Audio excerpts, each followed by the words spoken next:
Hi everybody, and welcome to 3 channels today. Readers of Lost Art, Darren F, Magee, sorry, and then Richard Grannon Philosophy Channel.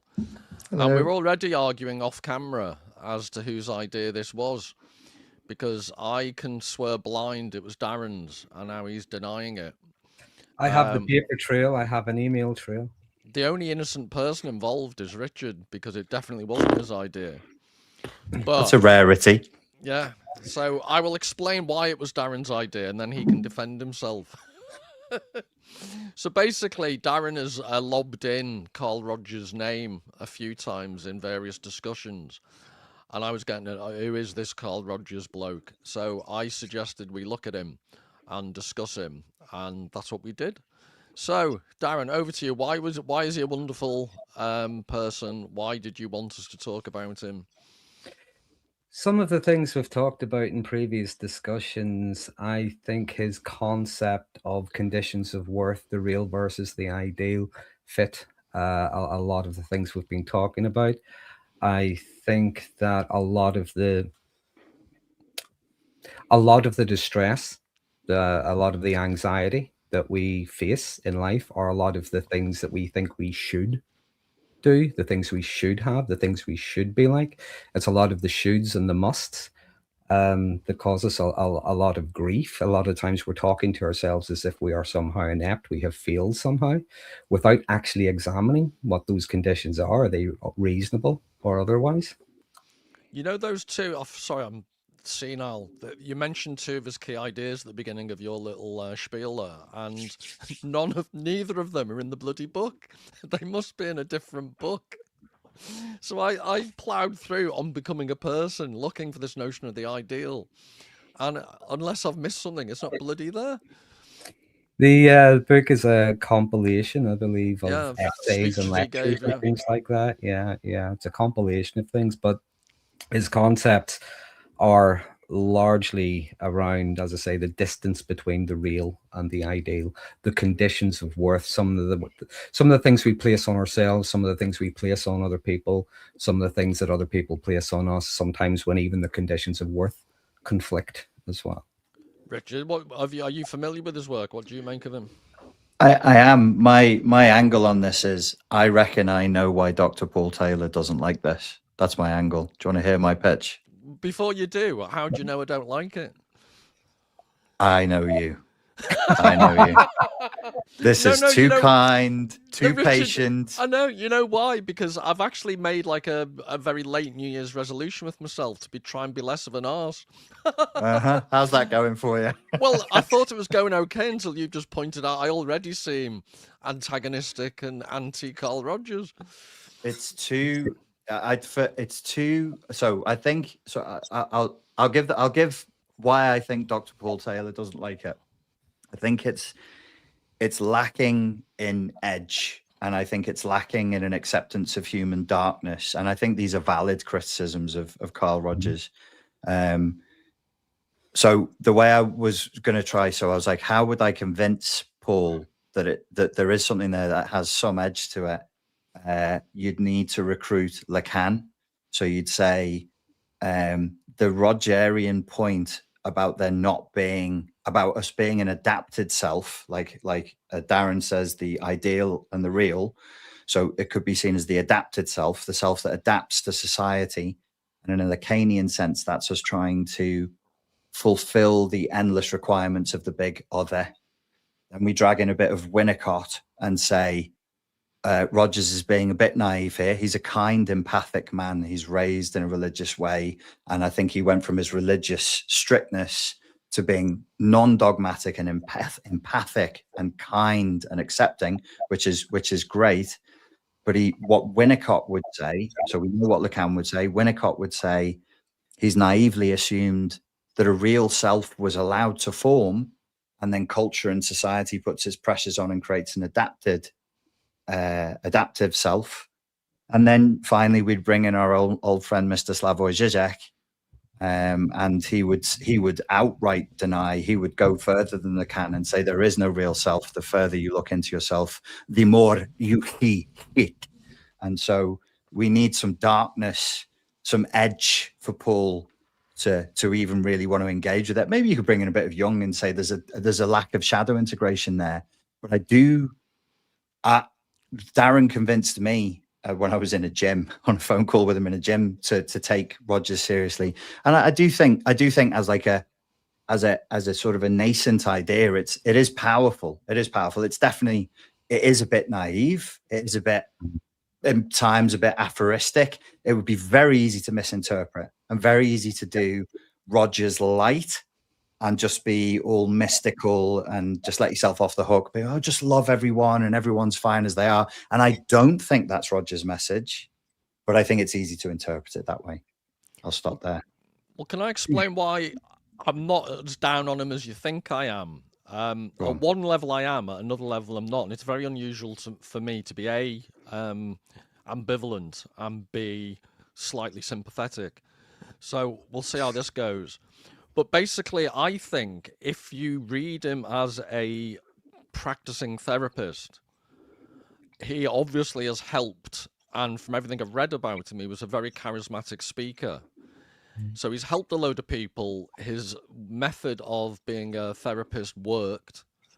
So I wouldn't dispute any of that. I think the problem I had with him was I think he thinks he can scale his ideas up into some type of social theory. And I think that's a massive mistake. More specifically, what I think his mistake is, I think he deals with neurotically anxious people. That's who he generally treated. There are various thinkers, and I can list them later on, but for the purposes of now, I won't bore people. But I think there are existentially anxious people. And that's at a social level, that's at a bigger, wider level, things that you just can't solve. Whereas the neurotic anxious person is anxious on a daily basis about daily things. Is that a fair assessment of what an anxious neurotic is, a neurotic anxious person? So I'd say there are different types of neuroses. And he's teaching people who need immediate help because their anxiety is quite chronic. And for those purposes, when I read him, and I've read a few articles, but I've read the On Becoming a Person from cover to cover. The other thing I'd defend him on is that book, as Darren pointed out, was a series of public talks. And again, from what I've read, he was a very charismatic, good talker. I pride myself on being a half-decent lecturer, but if you took my lectures and published them as a book, I don't think they'd work in the written form. And as a book, it didn't work for me. But that's with the caveat. You're expecting something that was never meant to be a book. But I do think the problem I have with him is this idea that he thinks he can extrapolate from people in need and people who are neurotic on a daily basis. And I think that it just doesn't work. So, for example, if you adopt his attitude, my question all the way through reading the book was, what comes after? He's teaching people coping mechanisms. He's teaching people the starting point to find their inner self. But what happens? Do they just have to keep returning to his message of find your inner self? His work never really strikes me as helping you deal with the bigger existential problems in life. Darren? I think on Becoming a Person, the theme that would run throughout would be not that therapy is some kind of cure. It's not some kind of end goal. I think he argues that it's more like a continuum. It's a journey that we go on. We move from things like rigidity, being overly defensive and so on, and moving towards more openness and integrating. Richard, you mentioned about the integrating of the self. I wonder, because there are a lot of crossover in a lot of these theories, and I wonder, when you look at the difference between the real and the ideal, how different is that from Jung, talking about the shadow self, being able to integrate that into finding that compromise between. So when you recognize the real parts of you that might be dark, but there's also the idealized in order to be able to function in society. It's just being able to find that blend in between that. How do you integrate them? So it's more of a journey than an outcome, I think, is what he's arguing. Yeah, I liked it from that point of view, and I think it's really useful. And I think there was things that you mentioned, particularly in relation to narcissistic abuse and narcissistic abuse recovery, where narcissistic personality disorder specifically centers around a false self, which is very much like the ideal, the adapted self. So there is, in Carl Rogers's hypothesis, there is a real us, and then there is who we have to present ourselves as being in order to win love and to win validation from the culture. In a narcissistically abusive relationship, the things you have to do to win love and validation are in a pathological setting. And so they become very extreme, and they usually require self-annihilation. And I think that's a great lens, a starting point. I mean, you did it better. I'd like to interview you on it on my channel. I think it's a great way of looking at narcissism. I think it's a great way of looking at life.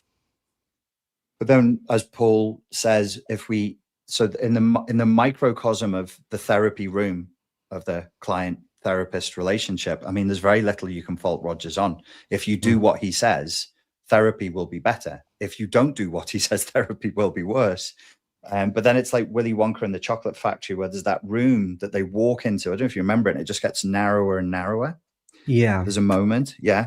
So I want to formulate, I haven't verbalized this yet as a hypothesis. There are things in therapy that are amazing when you are microcosmically focused within the therapy room, that then it's tempting to extrapolate out into the world. And as Paul says, it just does not scale. And the first falling point here from a dark, I mean, from a philosopher's point of view, and particularly more of a dark philosopher's point of view, is the naive presupposition that there is a real self. So we have the adapted self. Here's our false dichotomy. It's cute. It's neat. Here's our adapted self. But beneath that, my child, we can teach you to get back to your real self. And then the Lacanians, the Zizekins will be like, this is bullshit. There's no real self. There's nothing there. But no, I think you're right. I think it's functional and useful, especially when it's given that edge from Jung. And you say, well, this is another avenue into shadow integration. There are parts of we can't deny. There are parts of ourselves that we deny, that we push down, that we repress. That if we continue to do so, it creates strain, it creates stress, and that's pure Rogerian hypothesis is map. So he's right in that sense, but yeah, I agree. It doesn't scale. I think taken for what it is in that very narrow space of the client and therapy room, it's fantastic. When you take it out, we see the fragility and the naivety of the assumptions there, I think. Can I one thing that I found really interesting, and one reason I'm really glad I read it, even though I didn't enjoy it, was that he made me then do more. I say that about every book you tell me to read.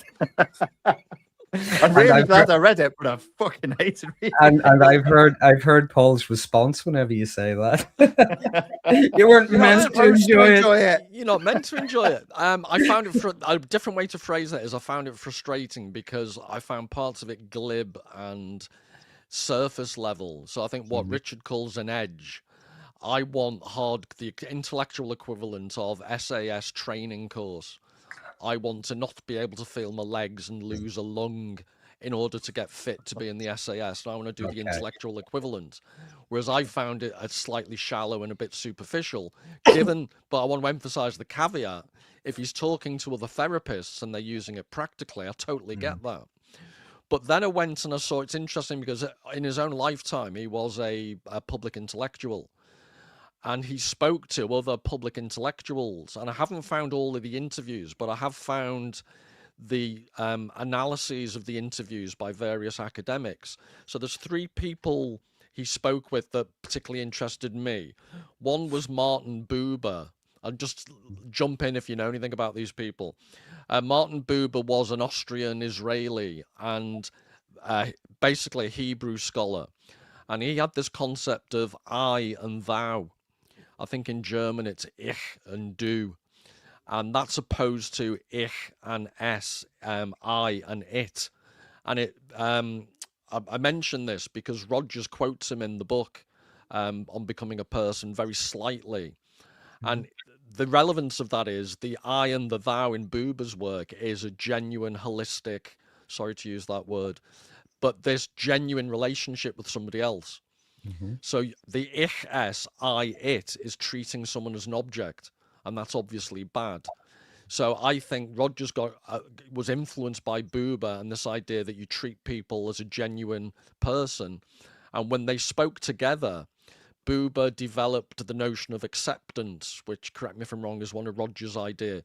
You have to accept the client totally, and they have to accept you, and from that you build a relationship.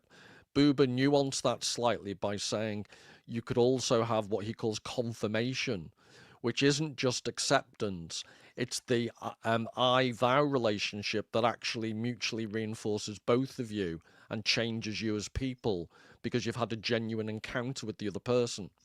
So he actually takes Rogers further than Rogers does, and I think Rogers liked that. And interestingly, so I'm talking about his most successful interview, and then I'll get to the other ones.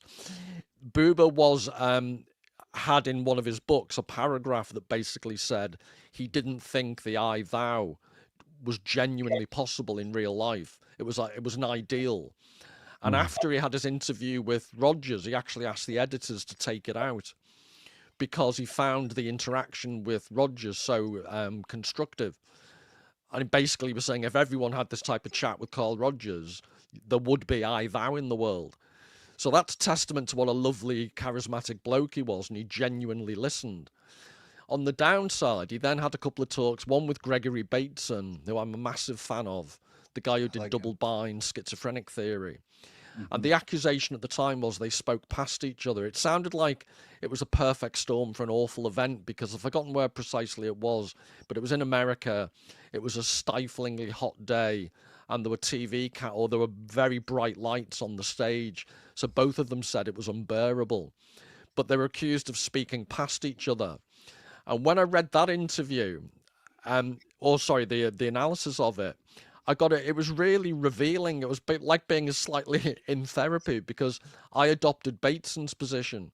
He was basically saying, you're being a bit glib, you're being anti-intellectual, everything to you is practical. And the countercharge from Rogers to Bateson was, you're over-theorizing everything, you're intellectualizing everything, but what about feelings? And as both of you might perhaps testify, I don't really do feelings. So I was really on Bateson. Only certain ones, Paul. And then I'll let you two talk. I'm sorry for rabbiting on, but the third one he did was with a guy called, who I've now become obsessed with. I have my little obsessions, they just move on. But there's a German guy, Paul Tillich, and I love saying his name because as a Scouser you can. But he was a German guy who basically fled the Nazis. He wasn't Jewish, he was a Lutheran. But he was I think he was the first person to lose their university post for speaking out against the Nazis. So he fled to America. And it's really interesting because he basically built a hugely successful career. He was a theologian, but he never lost his heavy German accent. And when he went to America, he spoke no English. So he had to teach himself to speak English on the hoof. So it's incredibly impressive. But he had this whole theology, and it's a conversation for another time, because I find him absolutely fascinating. But he was all about verticality, whereas Rogers is about horizontality.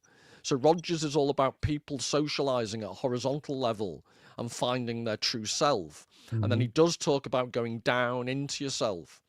So it's either horizontal, you find yourself in other people's acceptance. I think he says at one point in On Becoming a Person, man is inherently sociable or socialized. Man has a hunger to be sociable. Obviously, he's never met me. So that there's that aspect. Or you can go down into yourself to find your inner self. And Tillich was about something else. He was about our relationship to the transcendent, what's above us.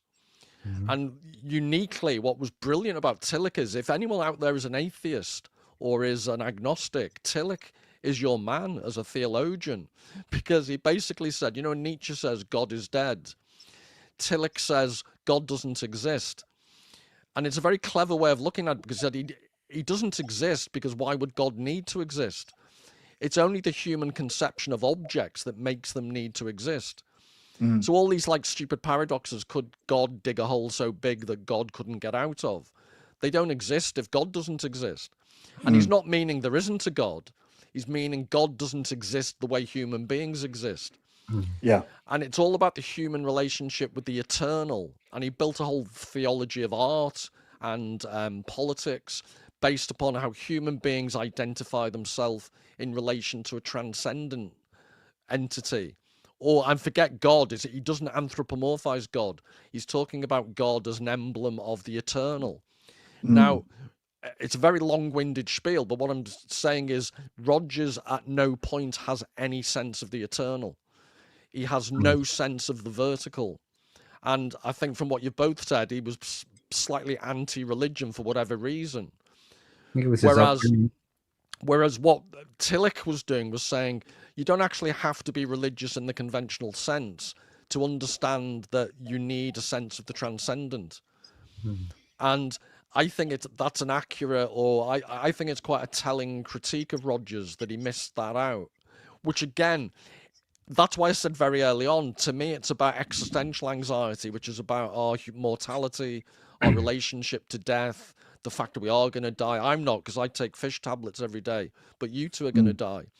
And that's the idea of, existential angst versus when you've got day-to-day neurotic worries. I can totally understand why Rogers doesn't need a sense of the transcendent. But once he's allowed you to cope with day-to-day stress, I go back to my earlier question, what then? I don't see how much Rogers offers. Well, I believe his concept of the conditions of worth come from, he had a very religious upbringing. I think his mother was very religious. I think he was looking at all the things you have to do to get into heaven. If you know what I mean, you have to be this perfect person, you have to do this, you have to go to church, you have to do the other thing. And these are just my thoughts. I don't really have anything, I haven't read anything on this, but I'm wondering, is what he experienced more religion than faith? You know what I mean? It's more about obeying rules and being a certain thing and doing a certain thing and complying a certain way, as opposed to a faith. I often think that a faith and a religion are different things. But going back to a point you made earlier about it being, for want of a better term, I'm paraphrasing, I can't remember your exact words, but about it being quite fluffy, very simplistic. That's not necessarily a bad thing. And Richard, you'd mentioned earlier how we had talked over the phone. It is a very simple concept when you look at some of the people, some of the situations, some of the environments we're in, where sometimes those conditions of worth are hijacked. The ideal becomes hijacked. It's almost like you're held a ransom to it. You're never going to reach it. In narcissistic relationships, I often look at, they both have an ideal of what the relationship's going to look like, but they also have ideals of themselves as well. You have one person with the ideal and the real, and they're being punished because they can't reach that ideal. But then you have the other person, as far as they're concerned, there is only the ideal. The ideal is the real. And they're punished. Do you know what I mean? So it's a very sort of one-sided kind of power balance, if you want to put it that way. There's no room for negotiation or compromise on one person's part. The last thing I will say about it being simplistic, and this was, I can't quote this chapter and verse. This is not the King James version. This is going to be very, very sort of butchered.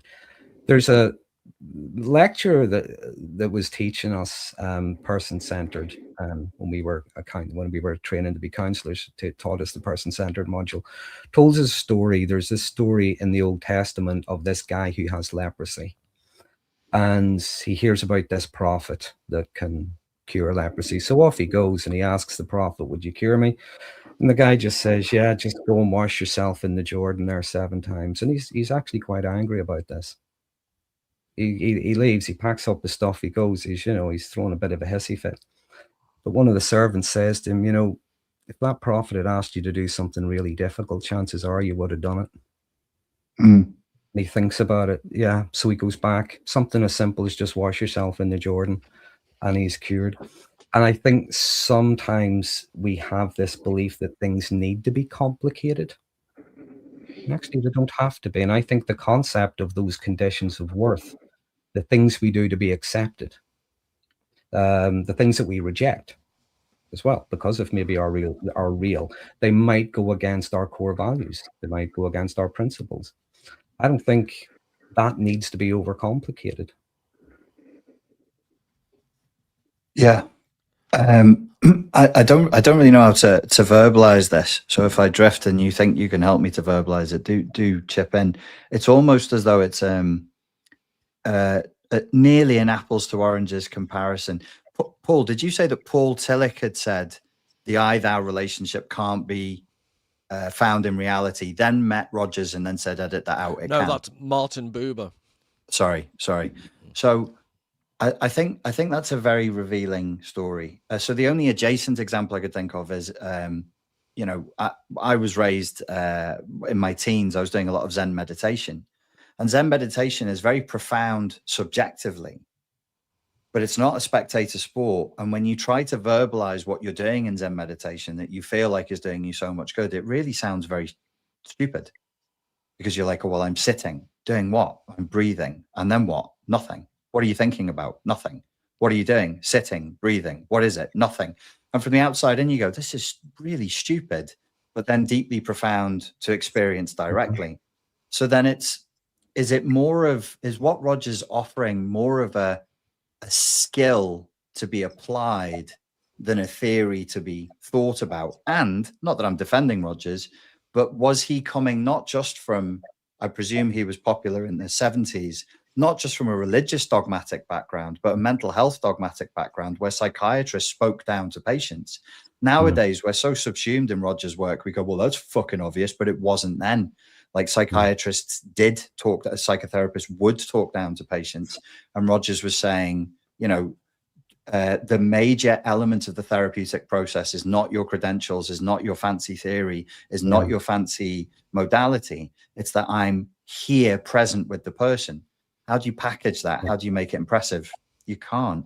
But when you experience it, you get this overwhelming sense of calm or relief, or as Paul said earlier, maybe this is why it doesn't scale, because you actually need a human being who's in some degree of pain, and then this other human being who is Carl Rogers or is doing Carl Rogers, to be in that headspace to affect massive transformation. But the massive transformation is only subjective. I can't show you, because I was sad every day and then I wasn't. And I was really anxious every day, and then I had a conversation with my therapist and I wasn't.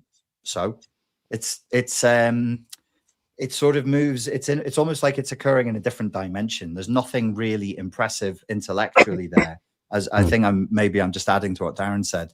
The strength of it is within the simplicity of it. There aren't intellectual backflips done here. It's just people weren't operating like that. Then when they did, they went, holy shit, what's helping my clients is that I am a human being in presence with another human being. And me just saying that sounds very American, very trite and aphoristic, but yet it is true. Yeah. It's the difference between doing and being. Rogers believed that prior to that, people were going to seek help. They were going to see an expert. Rogers believed the client is the expert on themselves. Everyone is a unique individual. Everyone has their own experience and so on. The client knows more about themselves than the therapist does. And he talked about there's 6 conditions. 3 of them are core conditions. And I don't have them in front of me, so I'm going to be scrabbling in my brain trying to remember them all. But the first one is you have to have 2 people who are in some psychological contact. So you have that relationship. The client is in this state of incongruence. Again, the difference between the real and the ideal. Incongruence, maybe they're in some kind of distress. They're in some kind of cognitive dissonance. You can use whatever term you want. There is something going on with them. They're vulnerable and they're anxious. But they're in a psychological contact, a relationship with this other person, the therapist, who is being honest. They're being congruent. They're being open. They're being genuine. They are prepared to listen. They're not going to judge. The client does not have to earn anything from them. they're both invested in the relationship. The therapist is going to have unconditional positive regard for the client. As I said a moment ago, the client does not have to be a certain thing, doesn't have to do a certain thing, does not have to earn anything from the therapist in order to have that therapeutic relationship. The therapist is going to have empathy. They're going to, if they don't understand, they're going to ask, teach me about you, help me to understand. They're going to encourage the client to talk. The more, I love this phrase. It was someone said it to me years ago. The more you talk, the more you learn about yourself. You encourage your client to talk and to tell you more. They tell you something, you can acknowledge it and then explore a little bit more. He argues that these things are necessary and sufficient. Not necessarily. I mean, I would say they're very good for building a therapeutic relationship. But if you have someone, maybe someone with, say, narcissistic personality disorder, someone with a very deeply ingrained trauma, someone with maybe obsessive compulsive disorder, something that's really, really deeply ingrained, sometimes there is going to need to be a little bit more than that. Some people might require medication, even antidepressants or whatever. So those conditions are good to build a relationship and work in therapy, but they're not necessarily sufficient in order for someone to, in Roger's language, to maybe self-actualize and to move forward. They might still remain stuck. Did you say to be is to do, Darren? Because it reminded me, I think Hegel said to do is to be, Sartre said to be is to do, and Sinatra said doobie-doobie-doo. I think I started a video with that once, but I just thought I'd put that in philosophical context. It's the difference between doing and being. The therapist is thinking to themselves, okay, this person has come to me, there's a lot of anxiety or whatever, so what is it I do to help them? Whereas Rogers would, it's just to be with them. But can I turn that back on you, Darren? Because sure. I feel, using Rogers' language, that you're not accepting me and you're not being congruent. But Paul, I only have conditional positive regard for you. Right, that's fine.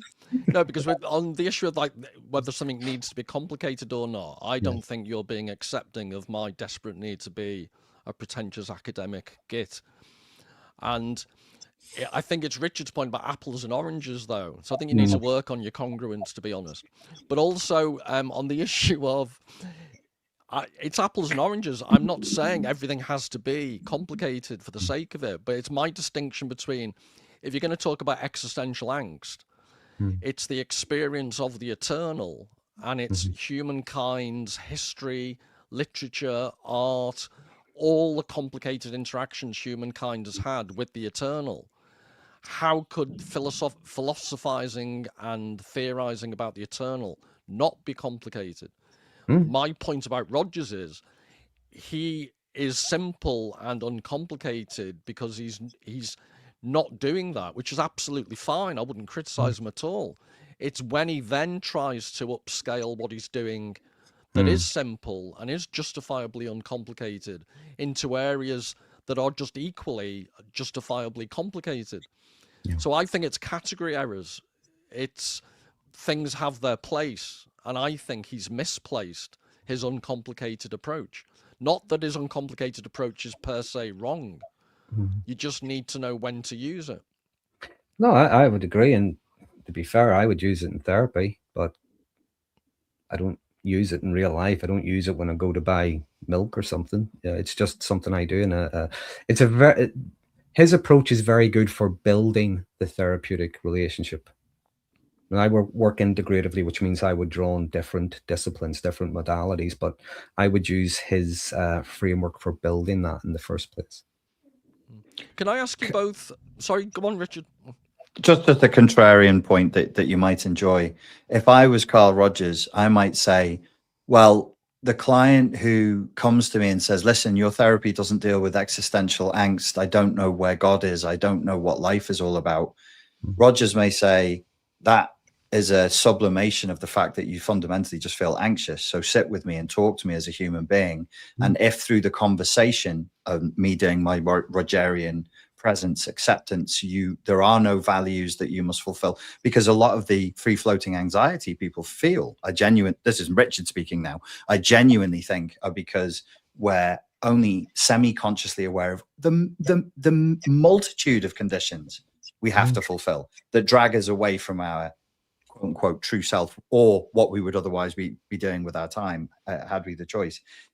At that point, you would say the existential angst you're feeling is merely a cover for the fact that you don't have contact with another human being who accepts you and values you as a human being. I'm being contrarian, but I do kind of feel that sometimes. If I have clients, usually young men, who go off on the existential crisis angle, I typically find that what that is an intellectualization of the fact that they feel lonely, they feel isolated, they don't have good relationships. That's my little contrarian but yeah, but at that point, wouldn't you just say either go and read Kierkegaard, or if you're suffering from existential angst, go and read Kierkegaard, or offer to read it with them, or if it's sublimated specific anxieties that have turned into general anxiety, go and see a Rogerian therapist. It strikes me they're the two options. They are, and as soon as you said that, I thought, what a lovely world we would live in if we had the time and the resources where an older, perhaps more cynical psychotherapist who was well versed in philosophy could sit with a 21-year-old and read Kierkegaard together, and then the younger person would find fulfillment in that and say, oh, thank you so much for teaching me this philosophy, but actually what he's absorbing is a sort of a father-son master-student relationship.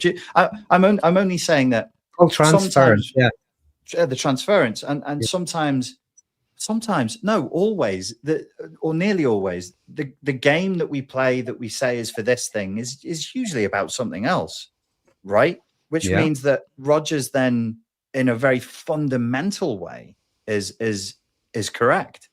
Well, except it works both ways, though. It works in reverse. Rogers can be saying it's all about specific worries and not finding your inner self. It could be about genuine existential angst that he's not equipped to deal with. That's my point. It's a question of which is it. They can be mutually exclusive. My understanding is there is, I'm sorry to repeat myself, but there is focused anxiety which has specific causes that may have underlying factors, but the anxiety is manifested towards specific issues. And there's generalized anxiety. And generalized anxiety, is that not right?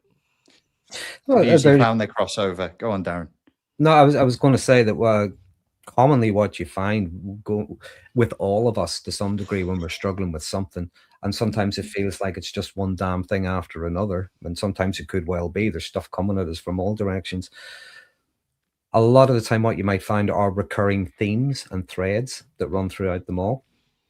Might not always be the same thing, but if you were to look at common themes, it could be things like fearing you have this lack of control over something that's really important to you. You could be feeling intense uncertainty. You don't know what way this is going to go. There could be this dread that whatever it is, there's no way you're going to handle it. It's going to wipe you out. It's going to annihilate you. There can be different recurring themes that run throughout a lot of the stuff we struggle with. And again, going back to that thing, the more I talk, the more I learn about myself. Whenever people are encouraged to talk and they're actually being heard, they're actually being listened to. Sometimes what you get a good therapist who's really paying attention and really listening. What you find are these recurring themes and patterns. Now, if you were to look at it from maybe a cognitive behavioral point of view, when you get a sense of what those recurring themes and threads are, then that's what you work on. As you maybe pick one thing to focus on, sometimes you find other things start to fall into place. There are things that we might really have no control over. Maybe they're not ours to control in the first place, but we learn to maybe manage and handle ourselves to deal with whatever it is we're facing. Well, could I give a specific reason for, because we can be general, but one of my specific criticisms of Rogers is, to use that immortal Scouse phrase, he started it. He cites Kierkegaard. And my objection is, it's like decaffeinated coffee, which I honestly believe is an abomination and a sin against humanity. I'm with you on that Yeah, one. Yeah. but so he's used decaffeinated Kierkegaard. You don't mention Kierkegaard and then not have a notion of the vertical and the transcendent, which is the whole caffeine in Kierkegaard.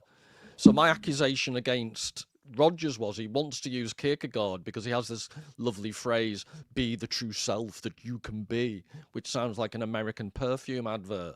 So he's taken the one schmaltzy sounding bollocky phrase from Kierkegaard and used that rather than all the baggage that comes with Kierkegaard. Sickness unto death isn't quite as catchy a motto. I want to steal, man, something you said earlier, Paul. In addition to that, which is, it is a terrible mistake that can be made in psychotherapy, where we patronizingly assume that all of the clients' fears and worries and anxieties are childhood trauma or personal and not existential, and that the questions of existential crisis are always false. That would be a nightmarish Gregory Bateson style double bind.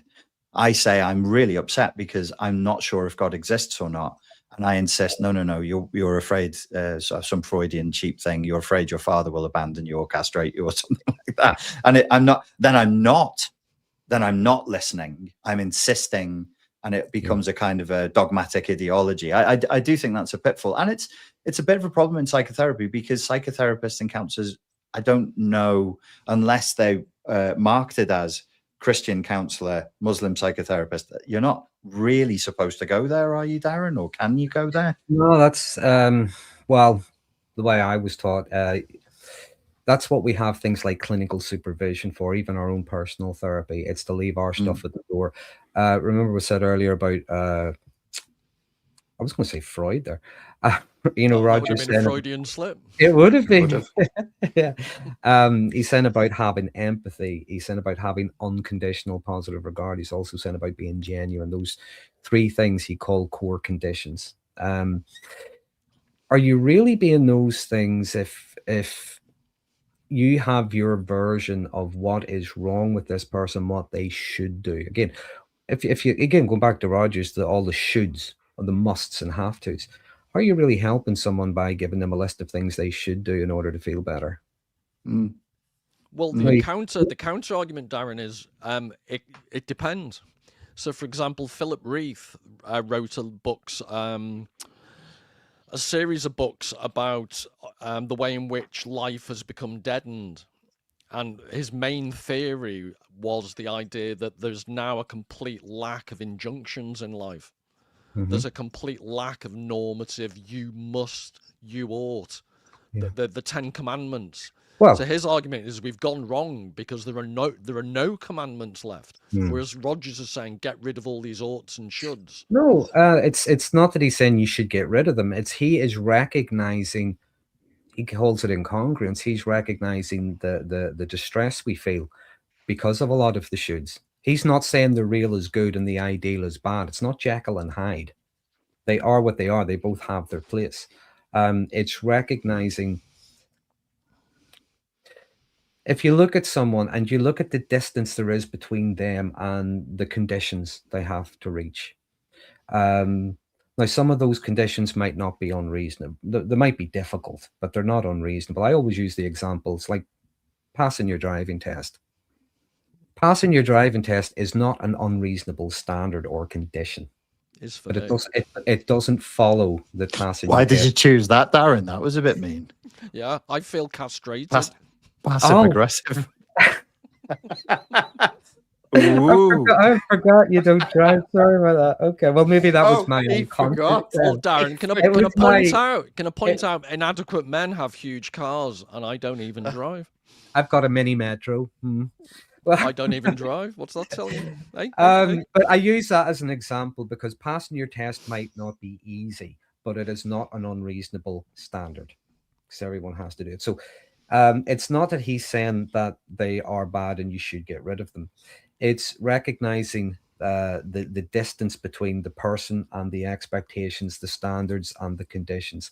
It's in that distance that gets filled with all the things we don't like to feel, like frustration, shame, embarrassment, anxiety, worry, guilt, anger, all of those things we don't want to feel. So he's not saying about getting rid of them. Some of them are, they're normal, they're not unreasonable. But then there are some that are unreasonable. Things like, oh, I should have known. Well, how? Are you clairvoyant? Really? Or I should be able to. Well, why? This is the first time you've tried it. Who told you should be able to get? He's not trying to get rid of them. He's looking at what they actually mean to the person. Where did they come from? Where did these interjections, these conditions of worth come from? Even if you were to achieve them, what then? Because there's going to be more. I accept that, but what I'd push back on you about is I think he's underestimating the importance of transgression itself.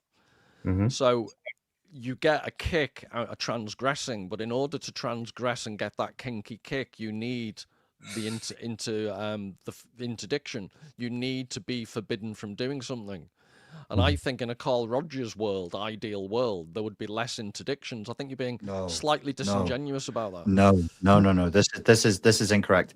I think something's being missed here, and it might not have been. It wouldn't have been stated in the book because it would just be a given. What's the word you taught me, Paul? Is it episteme? Episteme, yeah. Episteme. So the episteme of the psychotherapy movement. It is, Darren, it's the 1970s that he got big, right? 60s, 70s. So yeah, 60s and 70s, I believe, yeah. Their huge concern was self-worth, self-esteem, and self-value. And there's a tremendous amount of people. So imagine the core problem that we three scientists face is people are in a binary state. They're either positive or negative. This is a very stupid way of looking at it, but it helps think about it. And we need to get people to feeling positive about the self. So he was only concerned with the injunctions that made a person feel unworthy. So if I have to fulfill these conditions to feel worth, it's not that they're good or bad. It's that we should help the person to remove the conditions so that they feel worth without that.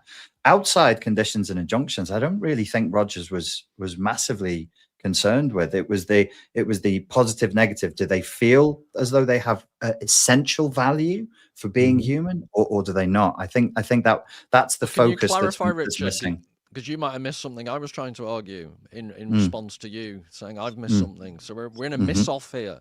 Okay. But would it be possible that my point is the interdictions and the injunctions not to do things, people develop an ability to know that you're not supposed to be doing something, still do it. And I just used the example of getting a kinky kick out of it. What if it's also character forming to refuse the injunction and take the consequences, but assert your personality? Whereas Rogers, correct me if I'm wrong, seems to be saying you're being prevented from achieving your true self because of these oppressive interdictions. I think it's more nuanced. Let me flip the chessboard on that one and just say I think what you're concerned with and what Rogers was concerned with is very different. How much do you care about whether the person has self-esteem or not? I mean, presumably from a Nietzschean, McCarthy-esque sort of perspective, the person having a dash of self-loathing and having a perverse desire to break injunctions would be a net good if transcendence is the goal. I think you're misrepresenting me, because I'll give you a simple example in McGilchrist's book, The Matter with Things. I think quite a few people now know of Ian McGilchrist. He just has a throwaway example, and I've used this in one of my videos. Palm trees, they grow to immense height and then they basically collapse on themselves because they don't have something in their bark that's built from resistance to the elements. And he said, you know, one of these, was it the Eden Project, one of these big domes where they grew biological plants and trees. Some of the trees just collapsed because they hadn't been exposed to wind. And the point he's making is, in biology, to build inner strength, you need resistance from the external environment. External, not internal. Yeah, but I'm not. This is where maybe the sticking point. This is useful to identify. Rogers strikes me as insisting there is this inner inviolate self that's being violated by these horrible external injunctions. I think it beggars belief. Internal injunctions, not external. Right, but those internal injunctions aren't coming from someone talking to themselves in a phone box. They're coming from. They are. So you receive it. But he's also he can't have it all ways. He's simultaneously said man is an inherently sociable animal, and he's getting his feedback from the external environment of other people, and not being accepted has deleterious consequences. Yes, correct. So it has there is a requirement for external acceptance, but his predominant concern would be with as all. See, this is where I think something is missing. It's an implicit out of the psychoanalytic theory. It's implicit and given and not explained, and maybe it should be that the predominant conditions that we would be concerned with, the predominant contradictions we're concerned with, are the internal ones, are the internal injunctions. Yes, they came originally externally, but it's when people are running internal injunctions that say you are not worthy of love unless you live as Christ and a martyred on the cross. That's where psychotherapy and psychoanalysis in general, and therefore Carl Rogers, would have been concerned. Right. Well, can I ask? It's a genuine question. I'm not trying to be arsy. It strikes me unlikely. I have to say this. I have to say this for legal reasons before I then become arsy. Let me give you another example. I don't know whether the two of you have seen it. I used to love The Sopranos TV series.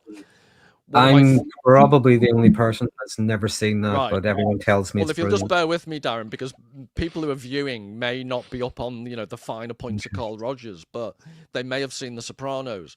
And there's one particular scene which is one of my favorite scenes in the history of TV. Carmela Soprano, the wife of the gangster, is going to an old Jewish psychoanalyst, and I think this speaks to. You need to tell me whether I'm right or wrong, Richard.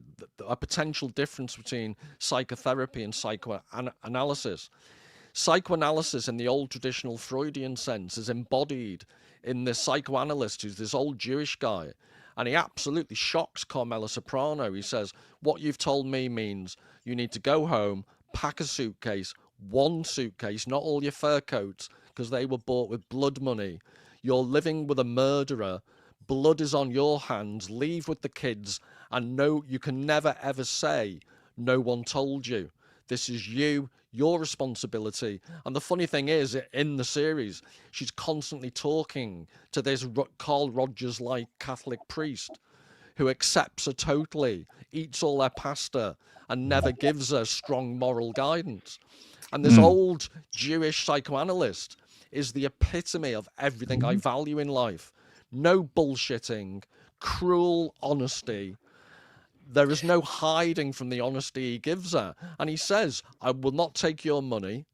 And she has a little aside because he's a Jewish psychoanalyst, so she makes a slight jibe. That'll be a first. And he just says, no, I'm not taking your money. I've told you what the situation is. Anything you do from this is your personal responsibility. And my slight concern is that is what I admire in psychoanalysis. I don't think Carl Rogers would have given that advice. The priest, if I get this right, you said about the priest being very accepting and eating the pasta and so on. And he flirted with her. Okay. I push back a little bit on that. That doesn't sound like acceptance. That sounds like collusion. Right, that's the priest. Yeah, no, he's the red herring in a dog collar to make he's just taking everything she's saying and agreeing with it and saying, yeah, absolutely, whatever, and eating the pasta and flirting with her and all that sort of thing. That doesn't sound like acceptance. Yes. This is the thing about acceptance. I've said this so many times on videos. I've said this to people that come to see me.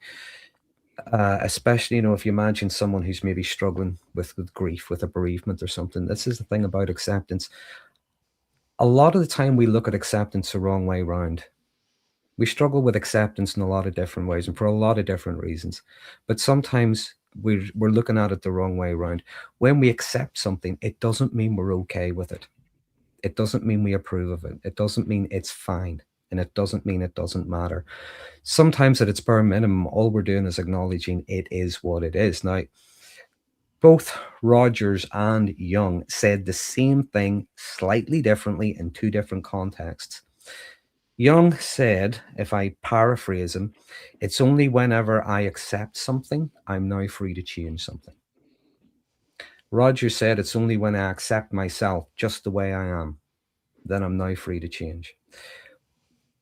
What I believe they mean by that is what we're not doing is we're not in denial and we're not kicking against it. And we're not trying to fool ourselves. No, we just acknowledge it is what it is. I am what I am. I do what I do. That means I'm now free to change. So what you see is a reduction, especially if it comes to me. That's when it comes to acknowledging some of those defense mechanisms that kick in, that prevent me doing things that stop me getting into trouble or whatever. But again, I'd slightly push back because there I can try and find the quote, but at one point he talks about the perception of the client is all important, and that you don't have to go down this alleyway. I accept there are hand grenades lying there, but in the current climate where there is this, I perceive I am a hedgehog, therefore I am. That strikes me. I'm not blaming Rogers, but that is the type, with the absence of external controls and interdictions, the Rogers type attitude to acceptance and people's perceptions of their own situation being the primary concern. Outside the consultation room, this has led to a society where people are identifying as cats at school and needing litter boxes provided for them. I think it was, someone said in the comments, it was Dr. Krakow, the psychoanalyst in The Sopranos. I don't think he would tolerate children asking for litter boxes in schools. I do think, again, I'm not blaming him directly, but I think Rogers, this idea that the self-perception is all, acceptance is the dominant thing, unless it's very carefully managed. And this is my point about once it's outside the consulting room, these ideas that their scalability is very questionable. This is the difference I keep trying to emphasize. What goes on in the consultation room and what happens at a social level. I think they're two different things. Well, if I think of an example, you imagine someone, they go into therapy. But here you're right, Paul, it's about this validation, this need for validation. Well, you imagine someone goes into therapy and they sit down and they say to the therapist, I'll tell you what it is, I'm just a worthless piece of crap and everybody hates me. Now, what kind of a therapist is going to say, yeah, you're right. You're right, Paul. Stop coming and seeing me. This is the thing about validation. Again, I think it's something that gets misunderstood when it comes to therapy. I think a better word, maybe a more accurate word, is acknowledge. We acknowledge what has been said, and then we explore.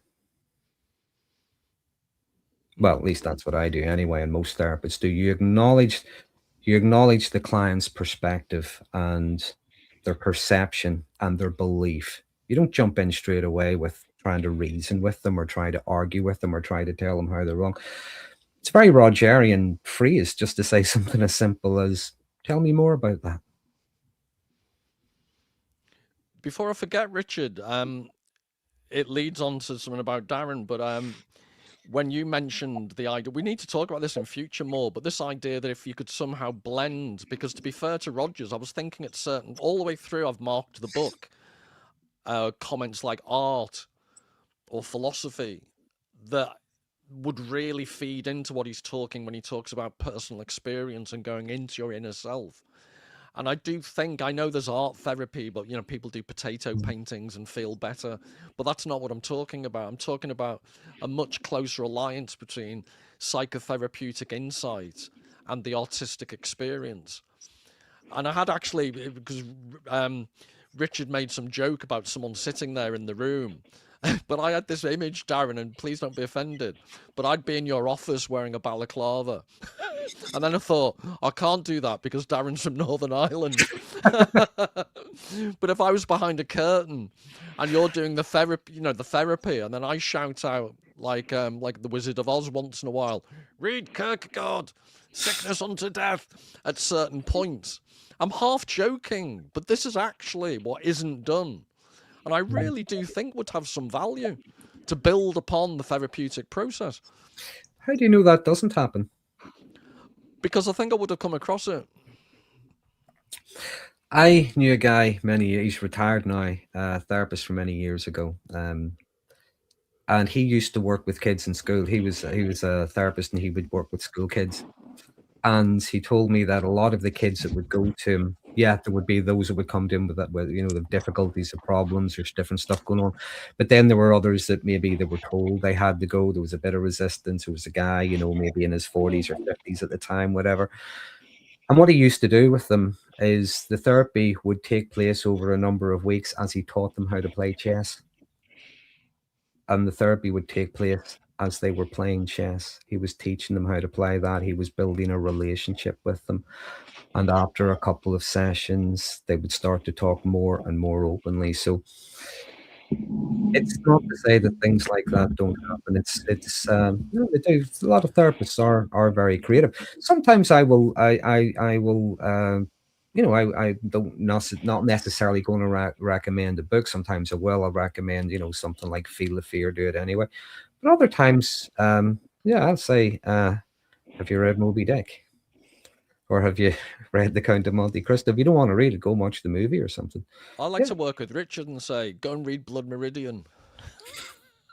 That would make me very happy. Yeah, it wouldn't make the patients, would it? Well, I'm not there to make them happy. So your view of books is how I see the therapeutic process. I'm not there to make anybody happy. You're there to get better. When you said before, Paul, that that was the type of psychiatrist you could respect, that's not, you do know that's not normally what psychiatrists do. They don't, psychotherapy doesn't usually work with moral absolutes. No, that's why I was picking it as an example. Got it. That's okay. why I'm doing the should and the ought. Got it. So Father Phil in Tintola is the eater of food who flirts with Carmela and has this weird quasi-romantic relationship and just gives her platitudes. He wants to call Roger, so to speak. Hey! I've waited an hour and then I said I can do it. You've been bursting for that, haven't you? Listen, ladies and gents, 1 hour and 41 seconds he waited to get the Carl Roger joke out. And then you've got Dr. Krakauer, who is the actual arbiter of moral truth, and probably would have done a more harm than good, but more good than harm in the long term, though she may not have enjoyed the therapy session. Anything that's done in bad faith can be abused. And I agree with you. We've discussed this in public and privately numerous times. There's a kind of a culture. There's psychotherapy, and then there's a foam on the top of it, and then a gas is released by the foam, and then you end up with this psychotherapy perfume or noxious gas that fills the room, and people think they're doing psychotherapy, and they think they're being honest, and they think they're being kind, but what they're doing is just vulgar self-indulgence. And they can look and feel the same, but the same could be said of the hard, abrupt, interrupting moral absolutism. That could also be done in bad faith. So if it's done in good faith and it's done in a skilled way, it would work. Then it's more about the skill of the therapist or the skill of the philosopher. If you're saying a philosopher rather than a therapist. Yeah, but it goes back to my original point. It's knowing when you need a philosopher and when you need a therapist. I repeat, I think for chronic short-term issues, you do not want to be reading Dostoevsky or Kierkegaard or Blood Meridian, any of these things. You want help, and I totally get that. Mm-hmm. But beyond that, the bigger existential life issues, I think that there should be more cooperation between psychotherapy, and there are. So as I'm thinking, what's his name? Is it Phillips? And there's Jacqueline Rose, and there are various psychotherapists and psychoanalysts who've engaged with the arts or refer to philosophy all the time. I've forgotten the Phillips. Is that Alex Phillips? Adam Phillips. He's quite a famous, popular psychoanalyst. So obviously not so famous. Darren, you two haven't heard of him. I think they were married at one point, Jacqueline Rose and him, and they got divorced, so that obviously didn't work. Because they weren't authentically there with each other in a congruent, loving. Yeah. This is Paul, you're not listening. They've missed Rogers. They were doing too much philosophy. They needed to be more present with each other. No, but we do risk circling around the same failure to distinguish between, just to repeat yet again, I'm not saying there isn't a really powerful, important role for therapy. It's this question, and this is what reading Carl Rogers has made me think about. It turned me to read Paul Tillich and other people. And it's this relationship between it's Darren's point about when things need to be complicated, when they don't. To what extent can you get spiritual sustenance from artistic, philosophical things? And this is why I'm fascinated with Tillich at the moment, because he's an intellectual theologian, and you don't need to believe in an anthropomorphized God. I'm going to read Tillich. That sounds right up my street. No, I think you will. And it's also interesting reading the Carl Rogers. I'm trying to be positive. It was a useful experience because, especially when I looked at the interviews he did with other people, I realized my own subjective need to do the SAS assault course type intellectual stuff. Yes. And I totally get that's not everyone. God forbid everyone was like me. What a Darwinian hellfest that would be. But so it is horses for courses. And reading Carl Rogers made me think of my particular abnormalities. So it was quite a useful therapeutic encounter. I just wanted to say, it's been 45 minutes. This is the speed at which my brain works at now. Since I said I don't know how to verbalize it, Darren got me onto this, the doing and beingness. So the Carl Rogers is the context.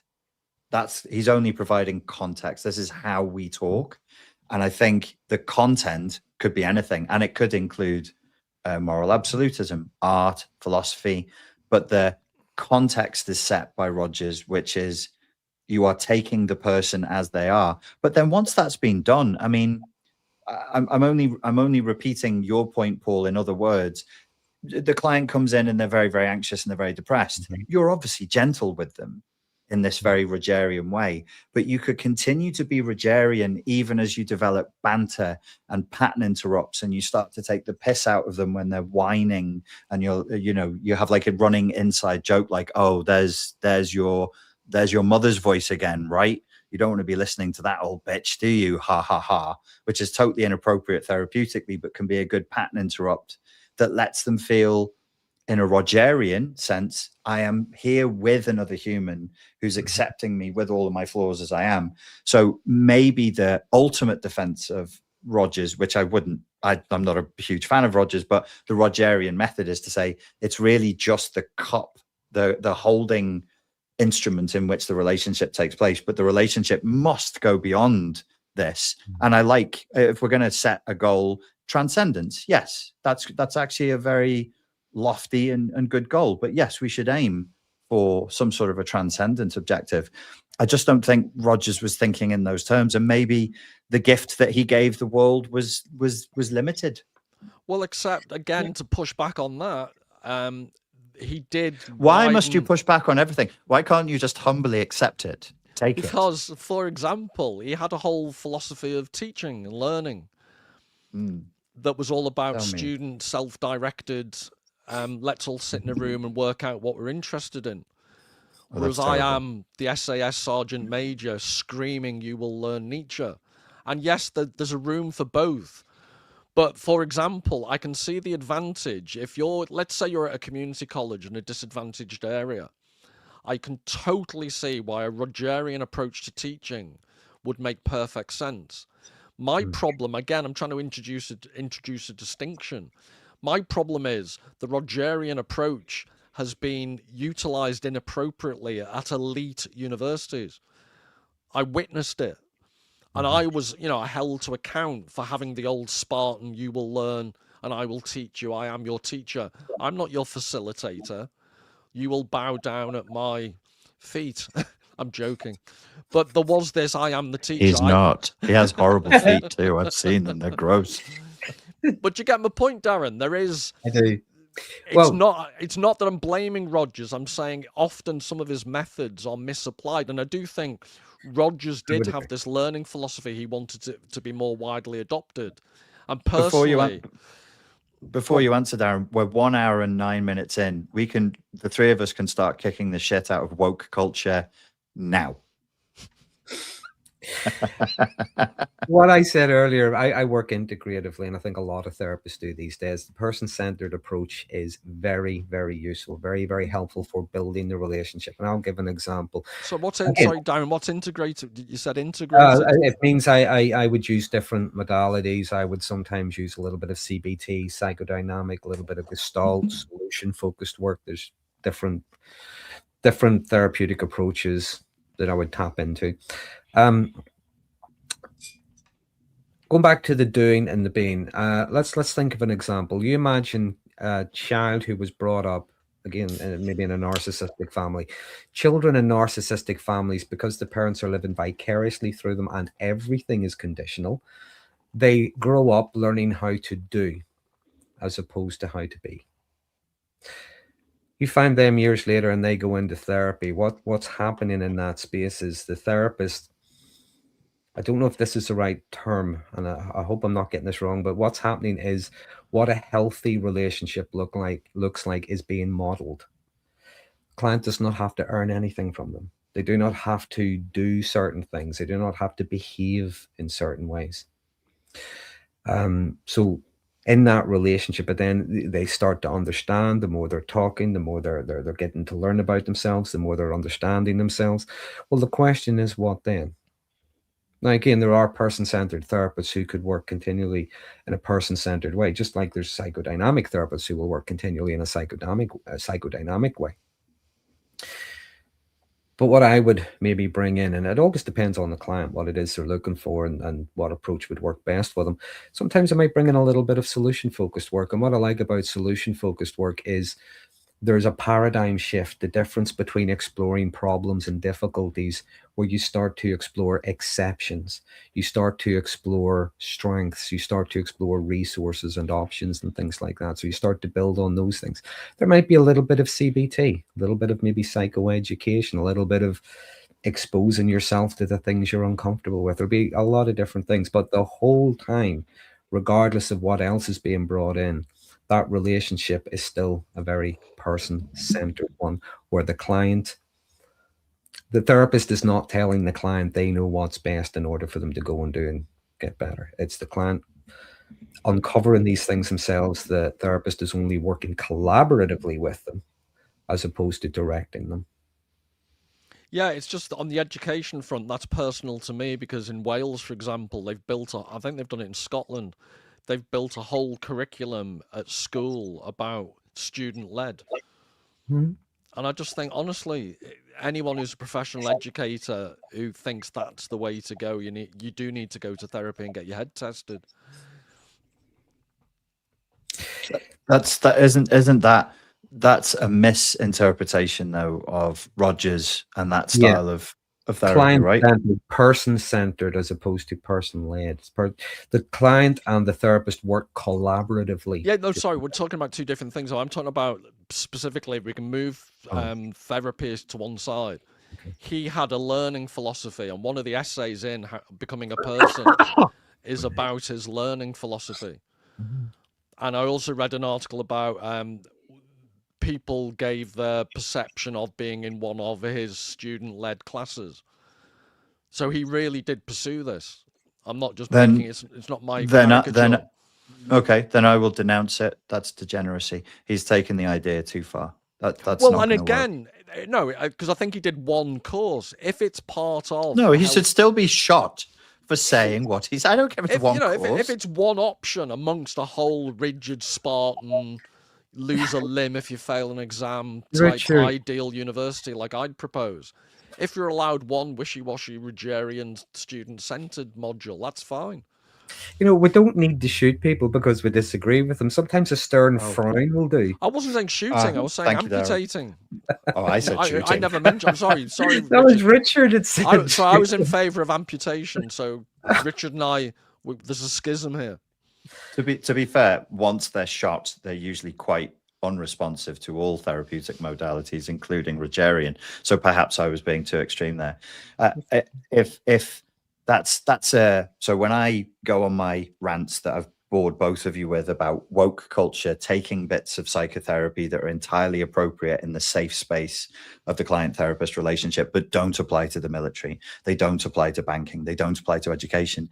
Anything where there is performance and risk and consequence, it is the wrong modality to use. It's not the right way to go. So I didn't know that Rogers had being given praise for something. We all, as humans, we all make this mistake. One of you must know, there was a very famous TED talk in 2016, and the woman was talking all about vulnerability. She was an Australian psychologist. I can't remember her name. It'll come to me. And everybody went, oh my God, yes, vulnerability. Yeah, no, yes, vulnerability in a safe client-therapist relationship is great. But then because this TED talk exploded and the memes around vulnerability exploded, everybody wanted to put vulnerability everywhere as though it was the one catalyst in the alchemical process that would make everything okay.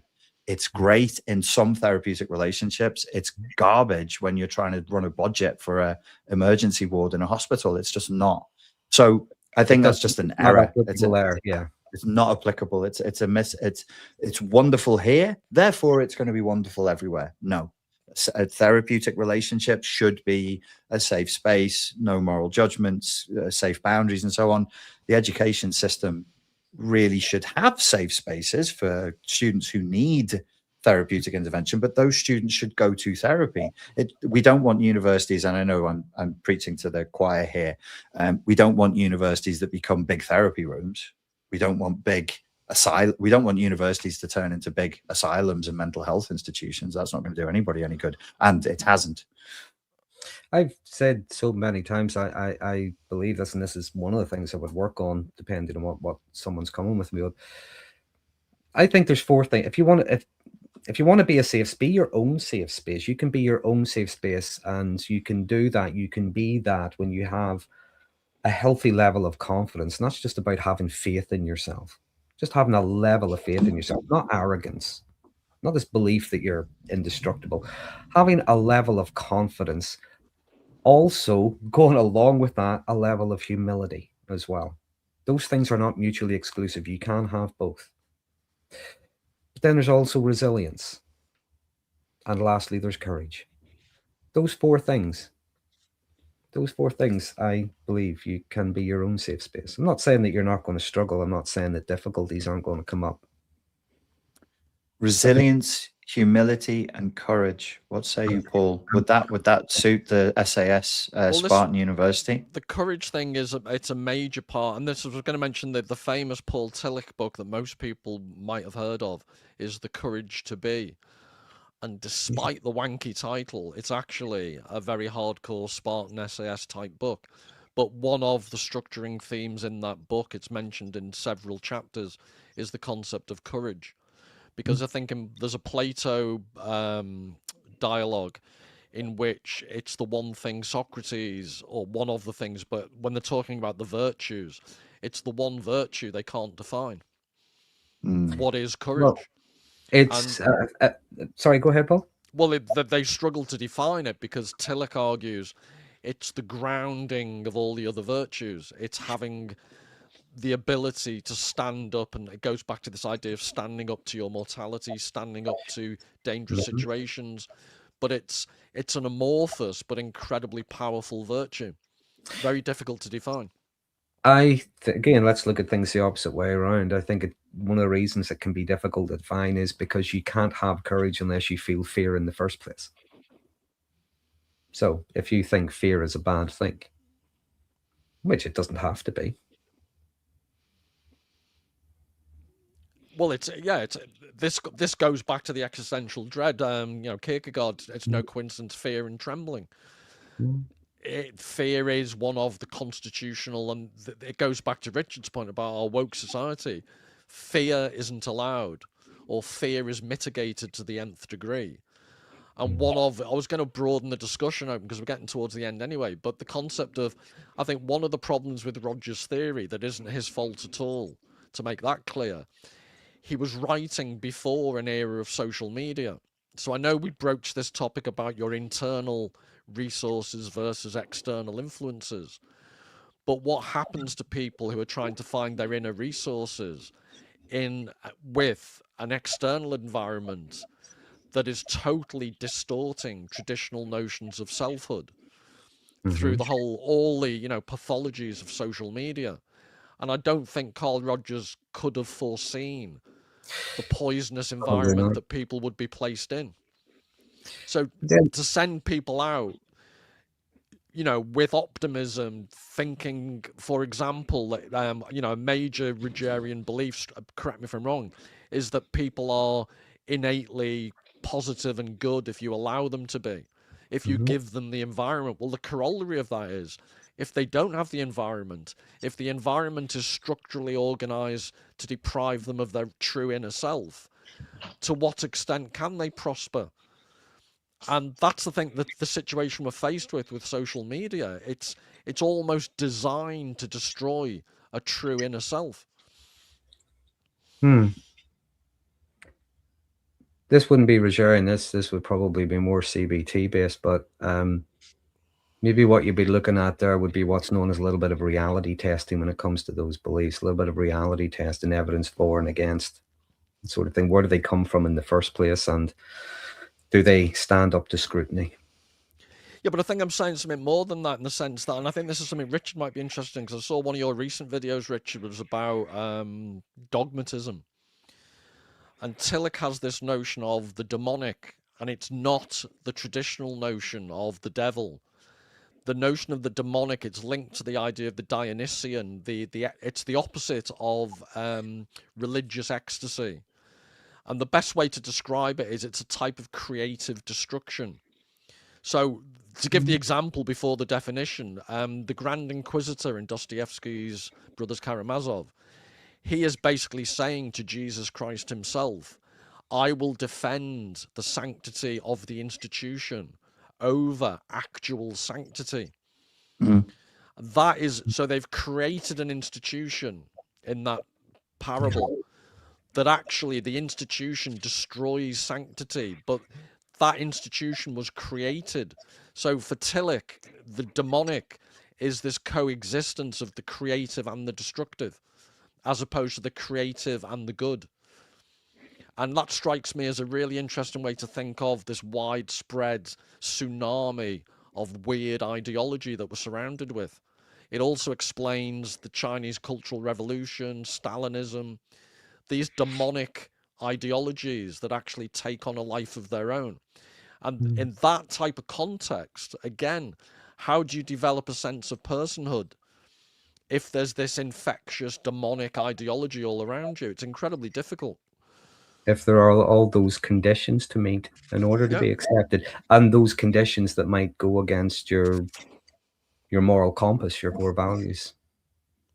I think it's interesting. Can't remember the philosopher. There was two philosophers, but one of them said, the smartest trick the devil ever pulled was to convince the world he doesn't exist.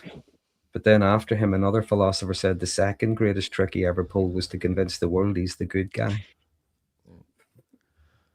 Well, while I'm on this topic, the Tillich point is that Satan doesn't exist in the conventional sense, because he says Satan, his definition of demonic is it needs the tension between creativity and destruction, whereas Satan, as he's been mythologized, is pure destruction. And that isn't really truly demonic, because it's just independent wanton destruction. The true demonism is this relationship to the creative and turning it around from inside and making it destructive, contorting it. I think that's just a really interesting perspective. And again, it's something I don't think is in Rogers' worldview. I think this is the type of nuance and subtlety that I'm really glad I did read this, because it sent me to Tillich. I think there is something in that. I think Rogers does. He believed that everybody has this potential for growth, for development, for change, and things like that. He believed that what was holding things back was maybe this dissonance between how they were living wasn't aligning with maybe their principles, their beliefs, their values, and things like that. Maybe you're right. He doesn't take into account that there's some people who are incapable or unwilling. Well, but I think some people who will take something and going back to something you said a moment ago, Richard, just put it another way, things like twisted therapy speak, psychologizing everything. But Darren, what I think I'm saying is it's actually more amenable to Rogers. I'm not saying he failed to see it within his theory. I'm saying you couldn't be expected to predict the environmental factors like social media that would then make the development of inner resources so much more difficult. Mm-hmm. Because in Rogers' world, when he was doing his thing, it was perfectly possible to make people believe in themselves, think of their own potentiality, and then go out into the world and act on it. Now, that notion of self-potentiality is being driven by God knows what out there. Yeah. Mm. Have you frozen, Richard, or are you just thinking? I'm just thinking. Yeah, I'm just thinking. Yeah, it's just checking you hadn't had a stroke. I might have done. It's hard keeping up intellectually for me, you know, like boxing and drinking and just running around being a bit of a knobhead. So every once in a while when I have to do these talks, I'm operating at my absolute maximum, and then the hard drive starts to overheat. Yeah, it's interesting. I don't really know what the solution should have been. It feels a little bit like, you know, when you really think about it, psychotherapy, yes, there was bad actors. Yes, there's people acting in bad faith. But generally speaking, from psychoanalysis to psychotherapy, most people are acting in good faith. And yet we ended up opening Pandora's box. And isn't it a funny thing how you can say something? I remember listening to an Eckhart Tolle talk. Eckhart Tolle is the power of now, be in the present moment. Nothing is real but now. It's very simple and very non-revolutionary, non-challenging philosophy. I remember him doing a Q&A, and he was talking about it's important to be in the present. Only the present is real. Your thinking is insanity, and you're thinking about things that aren't real. Be here now. And a woman in the audience was furious with him. She was saying, so basically, we should do nothing about anything, and we should just accept the moment. And if people are dying on the other side of the world, we should. And I was thinking, God, you really can take anything and turn it into a shit show if you're determined enough to do it. But there is something intrinsically dangerous, it seems. It's a shame in saying to people something along the lines of acceptance is good, which it fundamentally is. But then who bad actors are not going to resist the temptation to come in and steal that and say, well, then you should accept my bad behavior. There was a fad, I'll finish with this. There was a fad years ago, maybe 2013, 2014. People would keep asking me to talk about it on YouTube. It was called nonviolent communication. And I looked at it and I thought, this is gibberish and it's going to eat itself. And by the way, it did. And it was a way of talking that was, it was not fundamentally, there were rules for talking that were nonviolent. And then people started to attack each other from within the ideology of nonviolent communication. They were violently attacking each other. And I just thought, you can't, what can you do? Do you know what came to mind? They're fucking idiots, man. They just fucking ruin everything. You know what came to mind, Richard? I think I sent you the little Alan Partridge sketch. That's what you're talking about, isn't it? When the you Alan do Partridge that, sketch. When you do that, I feel you're being a dick. Yes, that was really good. I actually thought you were thinking of the one where that he was the Irish uncle who starts singing, "Come out, you black and tans, come out." I've seen that one. And they can't stop him. They're like, "Please stop." But yes, yeah, there's a really good. I'll repost it on my Instagram for people who are watching. It is what the guy who plays Alan Partridge, what's his name? Whatever his name is. Yeah, and another comedian doing psychology, doing non-violent communication violently with each other. It's almost unavoidable. There's nothing you could say in words that couldn't then be used as a dogma that represented the opposite of what your intention was, I think was my long-winded point. Yeah, and it gets weaponized, you know, whenever, well, put it this way, when you call me out for stealing your stuff, I feel hurt. Oh yeah. So when you say you feel hurt, I feel attacked for hurting you. Sorry, Paul. Would it be non-violent language if I screamed "scrub your nan," but then added with a nice body conditioner? That would be a horrifying image. It would, yeah. Horrifying imagery. And that would be violent to me, yes. Right. Paul, can I just ask, is that the real or the ideal when it comes to you? What, scrubbing my nan? Yeah. Nice... When you think about scrubbing your nan, how do you feel inside? Well, it's it's an actual injunction to other people. It's never self-directed. I see. So you want other people to scrub their grandmothers? Yeah, scrub your nan is the insult. Where and it's does never that make you feel powerful to force people to scrub their grandmothers? Makes me feel fulfilled. Next question. I think we've all learned something here. Yes, Paul has not just integrated his shadow self; he has embraced it. Oh, before we finish, that is although to finish on a positive note with Carl Rogers, I really did like the bit where he says we really need to be our true selves, and he gave various examples because someone who I will not name close to me basically said, since the age of 6, you've done nothing else. You've just been your true arsey self. So. I am Rogerian at heart. He's a Roger. So, yeah, so for all I'm criticising him, Darren, there is a bit of them I think, yeah, good on you, mate. You've actually justified my whole approach to life. And to be serious for a second, I know other people who aren't as cathartically angry as I am all the time, who are actually much more anxious than I am. If the toaster defies me, I beat it up and then I feel okay. Whereas I find most people, the toaster doesn't work, it gets jammed, they get frustrated, and for the rest of the day, that little annoyance hasn't quite gone away. So I'm a genuine believer in catharsis through being yourself. Even if that's an angry, overly aggressive, nasty, pretentious, over-intellectualizing. There was an Austrian painter, I can't remember his name, he had a similar philosophy. God, if it comes to me, I'll bring him up. Yeah, you had a thing for Poland, I believe. Oh, sorry. I thought you were being silly me. I thought you were being serious for a second. No, you're right. And I do worry. So my sort of micro criticism of the Roger, because I listened to the interviews with him, is there is that sort of the 70s, before the New Age movement, little touch of the New Thought movement still lingering.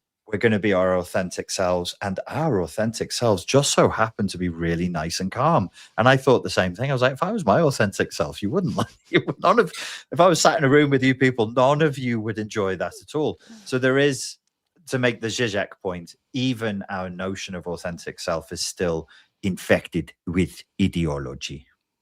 Yeah. On the other hand, but what if the opposite were true? This is the only accent I can do. Everyone says, Darren, it's very avuncular. You could work in a call center. Not that you need to, but if you ever had to, you could. I couldn't.